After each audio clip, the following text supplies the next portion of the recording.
Hello friends, परिश्रम tutorial में आपका हार्दिक स्वागत है। आज हम भारत की जलवायु से रिलेटेड इम्पोर्टेंट एमसीक्यू देखेंगे जो आपके प्रीवियस ईयर में पीएससी और यूपीएससी के एग्ज़ाम्स में पूछे गए हैं। तो आइए देखते हैं हमारा पहला क्वेश्चन है, मानसून शब्द की व्युत्पत्ति हुई है ए हिंदी भाषा में, बी बांग्ला भाषा में, सी अरबी भाषा में, डी स्पेनिश भाषा में। तो इसका जो करेक्ट आंसर है वो है आपका ऑप्शन नंबर सी। याद रखिएगा, जो मानसून शब्द है उसकी व्युत्पत्ति कहाँ से हुई है, तो अरबी भाषा का शब्द है ये।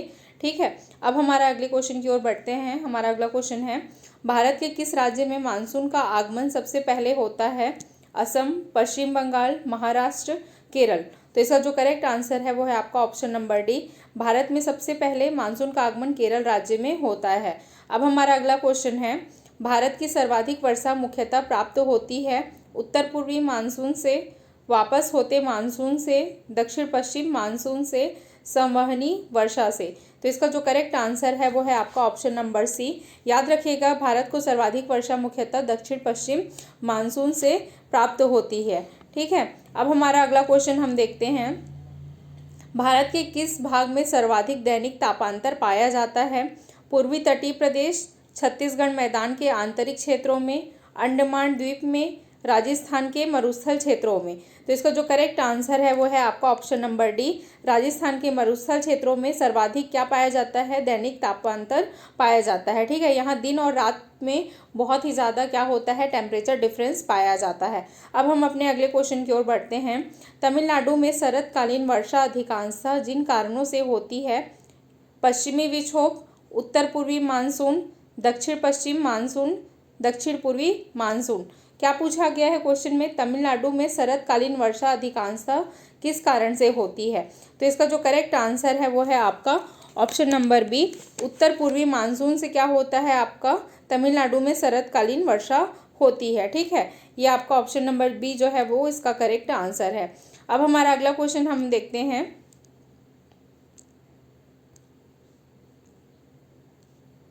दक्षिण पश्चिम मानसून काल में निम्नलिखित स्थानों में से कहाँ वर्षा कम होती है? चेन्नई, मंगलौर, हैदराबाद, दिल्ली। तो इसका जो करेक्ट आंसर है वो है आपका ऑप्शन नंबर ए। चेन्नई में वर्षा क्या होती है? सबसे कम होती है। इसका क्या कारण है? तो ये वृष्टि छाया प्रदेश में आता है। ठीक है, अब हमारा अगला क्वेश्चन की ओर हम बढ़ते हैं। आम्र वर्षा संबंधित है आमों की बौछार, आम का टपकना, बिहार व बंगाल में मार्च अप्रैल में होने वाली वर्षा, आम की फसल। तो इसका जो करेक्ट आंसर है वो है आपका आम की फसल। ऑप्शन नंबर जो डी है वो करेक्ट आंसर है। याद रखिएगा, जो आम्र वर्षा है वो कहाँ होती है? तो ये कर्नाटक और केरल राज्य में होती है। ठीक है, ये जो वर्षा है ये आम की फसल के लिए क्या होती है? बहुत अच्छी होती है। ठीक है, अब हमारा अगला क्वेश्चन हम देखते हैं, चेन्नई की जलवायु कोलकाता की जलवायु की तुलना में गर्म क्यों रहती है? ए, चेन्नई कोलकाता की अपेक्षा समुद्र तट से कुछ ही दूरी पर है। बी, चेन्नई के आसपास रेत ही रेत हैं। सी, चेन्नई विषुवत रेखा से अधिक समीप है। डी, चेन्नई ठंडी हवाओं के मार्ग में नहीं पड़ता जबकि कोलकाता पड़ता है। तो इसका जो करेक्ट आंसर है वो है आपका ऑप्शन नंबर सी। चेन्नई क्या है? विषुवत रेखा के क्या है? ज़्यादा समीप है। किसके कंपैरिजन में? कोलकाता के कंपैरिजन में। इसलिए क्या होता है, जो चेन्नई की जलवायु है वो कोलकाता की जलवायु की तुलना में क्या रहती है? ज़्यादा गर्म रहती है। अब हमारे अगले क्वेश्चन की ओर हम बढ़ते हैं। अक्टूबर और नवंबर के महीने में कहाँ अधिक वर्षा होती है? इसके ऑप्शंस दिए हुए हैं, मालवा का पठार, छोटा नागपुर का पठार, कोरोमंडल तट, मालाबार तट। तो याद रखिएगा, जो अक्टूबर और नवंबर का जो महीना है उसमें कोरोमंडल तट में क्या होता है? सर्वाधिक वर्षा होती है। ठीक है, ये कहाँ पाया जाता है? तो ये आपके तमिलनाडु में स्थित है। अब हमारे अगले क्वेश्चन की ओर हम बढ़ते हैं। मौसम परिवर्तन का सामान्य कारण क्या है? ए, पृथ्वी का अपनी धुरी पर घूमना। बी, सूर्य के चारों ओर पृथ्वी की परिक्रमा। सी, पृथ्वी के अक्ष का झुकाव। डी, वायु द्रव्यमान की गति और अंतःक्रिया। ठीक है, किसके बारे में पूछा है? मौसम परिवर्तन के कारण के बारे में पूछा है। तो ये आपका ऑप्शन नंबर जो डी है वो करेक्ट आंसर हो जाएगा। क्या है? वायु द्रव्यमान की गति और अंतःक्रिया के कारण क्या होता है? मौसम परिवर्तन होता है। अब हमारे अगले क्वेश्चन की ओर बढ़ते हैं। भारत में चक्रवात के दौरान मौसम सेवाओं को साझा करने के लिए निम्न में से कौन सी संस्था उत्तरदायी है? ए, भारत मौसम विज्ञान विभाग। बी, राष्ट्रीय आपदा प्रबंधन प्राधिकरण। सी भारतीय चिकित्सा अनुसंधान परिषद, डी त्रिपुरा आपदा प्रबंधन प्राधिकरण। तो इसका जो करेक्ट आंसर है वो है आपका ऑप्शन नंबर ए, भारत मौसम विज्ञान विभाग। ठीक है, इससे हमको क्या मिलती है, मौसम की जानकारी मिलती है। अब हमारे अगले क्वेश्चन की ओर हम बढ़ते हैं। समान वर्षा वाले क्षेत्रों को मिलाने वाली रेखा को क्या कहा जाता है? Isobar, isohyet, isotherm, isohaline. तो इसका जो करेक्ट आंसर है वो है आपका ऑप्शन नंबर बी। जो समान वर्षा वाले क्षेत्रों को मिलाने वाली जो रेखा है उसको हम क्या बोलते हैं? तो आइसोहाइट बोलते हैं। ठीक है, अब हमारे अगले क्वेश्चन की ओर हम बढ़ते हैं। हमारा अगला क्वेश्चन है, निम्नलिखित में से कौन सा जलवायु परिवर्तन का निम्न तापीय संकेतन प्रदान करता है? ए हिमकोर, बी जीव स्मित पराग, सी वृक्ष वलय वृद्धि, डी वाष्पनज निक्षेप। तो इसका जो करेक्ट आंसर है वो है आपका ऑप्शन नंबर ए, जलवायु परिवर्तन का निम्न तापीय संकेतन कौन प्रदान करता है? तो हिमकोर प्रदान करता है। ठीक है, अब हमारे अगले क्वेश्चन की ओर हम बढ़ते हैं। हमारा अगला क्वेश्चन है, हवाओं का मौसमी उत्क्रमण किसकी विशिष्ट विशेषता है? ए भूमध्य रेखीय जलवायु, बी मानसून की जलवायु, सी भूमध्य जलवायु, डी उपरोक्त सभी। तो इसका जो करेक्ट आंसर है वो है आपका ऑप्शन नंबर बी। याद रखिएगा, हवाओं का मौसमी उत्क्रमण किसकी विशेषता है? तो मानसून की जलवायु की विशेषता है। ठीक है, अब हमारे अगले क्वेश्चन की ओर बढ़ते हैं। किसी विशाल क्षेत्र में लंबे समय तक औसत की कुल स्थिति को क्या कहा जाता है? जलवायु, मौसम, ऋतु, तापांतर। तो इसका जो करेक्ट आंसर है वो है आपका ऑप्शन नंबर ए।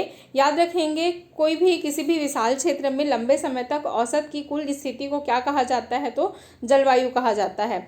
अब हमारा अगला क्वेश्चन है, भारतीय जलवायु कहलाती है शीतोष्ण कटिबंधीय मानसूनी, उष्ण कटिबंधीय मानसूनी, समशीतोष्ण कटिबंधीय, सम उष्ण कटिबंधीय। तो जो भारत में जो जलवायु है वो क्या कहलाता है? तो उष्ण कटिबंधीय मानसूनी जलवायु कहलाता है। ठीक है, अब हमारे अगले क्वेश्चन की ओर हम बढ़ते हैं। भारतीय जलवायु को प्रभावित करने वाले उच्चावच संबंधी कारक हैं। ए वायुदाब, बी पवनों की गति, सी तापमान, डी उपरोक्त सभी। तो इसका जो करेक्ट आंसर है वो है आपका ऑप्शन नंबर डी। भारत की जलवायु को क्या क्या प्रभावित करते हैं? तो वायुदाब से भारत की जलवायु प्रभावित होती है, पवनों की गति से भी होती है, तापमान से भी होती है। ठीक है, अब हमारे अगले क्वेश्चन की ओर हम बढ़ते हैं। समुद्र तटीय प्रदेशों में किस प्रकार की जलवायु पाई जाती है?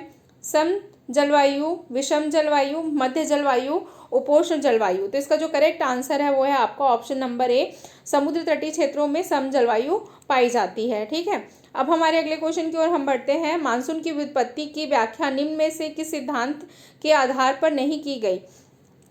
जेट स्ट्रीम सिद्धांत, तापीय सिद्धांत, गतिक सिद्धांत, उत्तरी दोलन सिद्धांत। तो याद रखिएगा, जो मानसून की उत्पत्ति की व्याख्या है वो जेट स्ट्रीम सिद्धांत के द्वारा की गई है, तापीय सिद्धांत के द्वारा भी की गई है, गतिक सिद्धांत के द्वारा भी की गई है। तो उत्तरी दोलन जो है उसके द्वारा आपकी मानसून की व्युत्पत्ति की व्याख्या नहीं की गई है। तो ये आपका ऑप्शन नंबर डी जो है वो करेक्ट आंसर होगा। अब हमारे अगले क्वेश्चन की ओर बढ़ते हैं। भारत में ग्रीष्मकालीन मानसून के प्रवाह की सामान्य दिशा निम्नलिखित में से कौन सी है? ए दक्षिण पश्चिम से उत्तर पूर्व, बी दक्षिण पूर्व से दक्षिण पश्चिम, सी दक्षिण पश्चिम से दक्षिण पूर्व, डी दक्षिण से उत्तर। तो इसका जो करेक्ट आंसर है वो है आपका ऑप्शन नंबर ए, दक्षिण पश्चिम से उत्तर पूर्व। याद रखिएगा, कौन सी मानसून पूछा है? तो ग्रीष्मकालीन मानसून पूछा है। तो इसकी प्रवाह की दिशा कैसी है? दक्षिण पश्चिम से उत्तर पूर्व है। अब हमारे अगले क्वेश्चन की ओर हम बढ़ते हैं। भारत के उत्तरी पश्चिमी मैदान में पश्चिमी विक्षोभ से जाड़ों में होने वाली वर्षा की मात्रा क्रमशः कम होती जाती है। इसके ऑप्शंस दिए हुए हैं, पूर्व से पश्चिम की ओर, पश्चिम से पूर्व की ओर, उत्तर से दक्षिण की ओर, दक्षिण से उत्तर की ओर। तो इसका जो करेक्ट आंसर है वो है आपका पश्चिम से पूर्व की ओर। ऑप्शन नंबर बी जो है वो इसका करेक्ट आंसर है। याद रखिएगा, जो आपका पश्चिमी विक्षोभ के कारण जो ठंड के दिन में वर्षा होती है, ठीक है, वो क्या होता है, जैसे पश्चिम से पूर्व की ओर जाते जाते इसकी जो मात्रा है वो क्या होती जाती है? कम होती जाती है। अब हम अपने अगले क्वेश्चन की ओर बढ़ते हैं। हमारा अगला क्वेश्चन है, वृष्टि छाया प्रभाव किससे संबंध है? वृष्टि छाया प्रभाव किससे संबंधित है? ए चक्रवाती वर्षा, बी पर्वतीय वर्षा, सी संवहनीय वर्षा, डी वाताग्रीय वर्षा। तो याद रखिएगा जो विस्तृत छाया प्रभाव है वो पर्वतीय वर्षा से क्या है, संबंधित है। आपका ऑप्शन नंबर बी जो है वो करेक्ट आंसर होगा। अब हम अपने अगले क्वेश्चन की ओर जाते हैं। निम्न में से कौन से स्थान सबसे कम वर्षा प्राप्त करता है? ए बीकानेर, बी जैसलमेर, सी जोधपुर, डी लेह। तो इसका जो करेक्ट आंसर है वो है आपका ऑप्शन नंबर डी, लेह में वर्षा क्या होती है, सबसे कम होती है। ये चीज़ आप लोग याद रखेंगे। अब हमारा अगला क्वेश्चन है, भारतीय कृषि मानसून का जुआ मानी गई है। ए मानसून के समय भारी वर्षा होने के कारण, बी पश्चिमी घाट में भारी वर्षा होने के कारण, सी अनिश्चित एवं अनियमित मानसून के कारण, डी तमिलनाडु में शीतकालीन वर्षा होने के कारण। तो इसका जो करेक्ट आंसर है वो है आपका ऑप्शन नंबर सी। जो भारतीय कृषि है मानसून का जुआ इसलिए कही गई है क्योंकि भारत में जो वर्षा है वो मानसून के ऊपर डिपेंडेंट होती है, और जो मानसून है वो क्या रहता है, अनिश्चित होता है, साथ में अनियमित भी होता है। तो आपका ऑप्शन नंबर सी जो है वो करेक्ट आंसर होगा। अब हमारा अगला क्वेश्चन है, मानसून प्रस्फोट से क्या तात्पर्य है? ए वर्षा की कृत्रिम वैज्ञानिक प्रक्रिया, बी आकाश में बादलों की गलत सघन रूप में आच्छादित होना, सी मेघाच्छादन मौसम जिससे लंबे समय तक वर्षा होती रहती है, डी अकस्मात त्वरित झंझा के साथ मूसलाधार वर्षा। तो इसका जो करेक्ट आंसर है वो है आपका ऑप्शन नंबर डी। याद रखिएगा, मानसून प्रस्फोट किसको कहते हैं? जब क्या होता है, अचानक से तेज बिजली के साथ क्या होता है, मूसलाधार वर्षा होती है, तो उसको हम क्या बोलेंगे, प्रस्फोट बोलेंगे। ठीक है, ये जनरली कहाँ होता है? तो ये केरल में होता है। अब हमारा अगला क्वेश्चन है, काल वैसाखी किसका प्रकार है?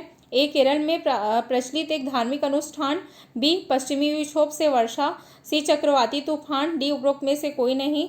तो इसका जो करेक्ट आंसर है वो है आपका ऑप्शन नंबर सी, चक्रवाती तूफान। याद रखिएगा कहाँ होता है काल वैसाखी, कहाँ बोला जाता है? तो ये पश्चिम बंगाल में बोला जाता है। ठीक है, किससे होता है वर्षा? तो चक्रवाती तूफान के कारण वर्षा होता है। अब हमारा अगला क्वेश्चन है, एल नीनो क्या है? गर्म जलधारा, ठंडी जलधारा, सम जलधारा, उष्ण जलधारा। तो इसका जो करेक्ट आंसर है वो है आपका option number A, El Nino एक तरह की गर्म जलधारा है। कहाँ इसकी उत्पत्ति होती है? तो ये पूर्वी प्रशांत महासागर में इसकी उत्पत्ति होती है। अब हमारा अगला क्वेश्चन है, ला नीनो का भारत पर प्रभाव किस रूप में देखने को मिलता है? ए कम वर्षा के रूप में, बी अच्छी वर्षा के रूप में, सी वर्षा की अनियमितता के रूप में, डी सामान्य वर्षा के रूप में। तो इसका जो करेक्ट आंसर है वो है आपका ऑप्शन नंबर बी, अच्छी वर्षा के रूप में। ठीक है, अब हमारा अगला क्वेश्चन है, किस पहाड़ी प्रदेश में सर्वाधिक वर्षा होती है? गारो, खासी, जयंतिया, मिजो। तो इसका जो करेक्ट आंसर है वो है आपका ऑप्शन नंबर बी, खासी में क्या होता है, सर्वाधिक वर्षा होती है। कहाँ स्थित है? तो ये मेघालय राज्य में स्थित है। अब हमारे अगले क्वेश्चन की ओर हम बढ़ते हैं। भारत में सर्वाधिक वर्षा प्राप्त करने वाला स्थान है चेरापूंजी, शिमला, मासिनराम, बीकानेर। तो इसका जो करेक्ट आंसर है ऑप्शन नंबर सी, भारत में सर्वाधिक वर्षा जो है वो मासिनराम में होती है। ये कहाँ है? तो ये आपके मेघालय में स्थित है। ठीक है, अब हमारा अगला क्वेश्चन है, देश के किस भाग में मानसून के अरब सागर एवं बंगाल की खाड़ी दोनों ही शाखा से वर्षा होती है? मध्य प्रदेश, बिहार, उड़ीसा, पंजाब। तो इसका जो करेक्ट आंसर है वो है आपका ऑप्शन नंबर डी, पंजाब में आपके अरब सागर और साथ ही साथ में बंगाल की खाड़ी दोनों ही शाखाओं से क्या होती है, वर्षा होती है। अब हमारा अगला क्वेश्चन है, यदि भारत में कर्क रेखा के स्थान पर विषुवत रेखा होती तो यहाँ की जलवायु पर क्या प्रभाव पड़ता? अधिक ताप एवं कम वर्षा, अधिक ताप एवं अधिक वर्षा, कम ताप एवं कम वर्षा, कम ताप एवं अधिक वर्षा। तो इसका जो करेक्ट आंसर है, यदि भारत क्या होता, कर्क रेखा के स्थान पर विषुवत रेखा के समीप होता तो वहाँ जो है वर्षा क्या होती, अधिक होती, साथ ही साथ में ताप भी क्या होता, अधिक होता, तापमान अधिक होता। अब हमारे अगले क्वेश्चन की ओर बढ़ते हैं। भारतीय मानसून का वर्णन सबसे पहले किस अरब विद्वान द्वारा किया गया था? अल बरूनी, अल मसूदी, अल अहमद, खुर्दाद बेह। तो इसका जो करेक्ट आंसर है वो है आपका ऑप्शन नंबर बी, अल मसूदी के द्वारा क्या भारतीय मानसून का वर्णन सबसे पहले किया गया था। अब हमारा अगला क्वेश्चन है, मध्य प्रदेश में सर्वाधिक वर्षा किस शाखा से होती है?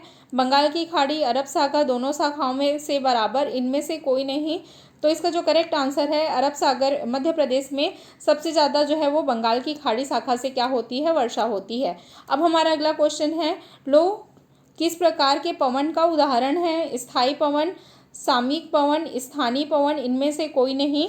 तो इसका जो करेक्ट आंसर है वो है आपका ऑप्शन नंबर सी, जो लू है वो स्थानीय पवन का क्या है, आपका उदाहरण है। तो फ्रेंड्स हमारा 35 क्वेश्चंस का MCQ जो है वो कंप्लीट हो गया है। अगर आपको हमारा वीडियो अच्छा लगता है तो प्लीज़ हमारे चैनल को लाइक, शेयर और सब्सक्राइब जरूर करिए। Thank you so much.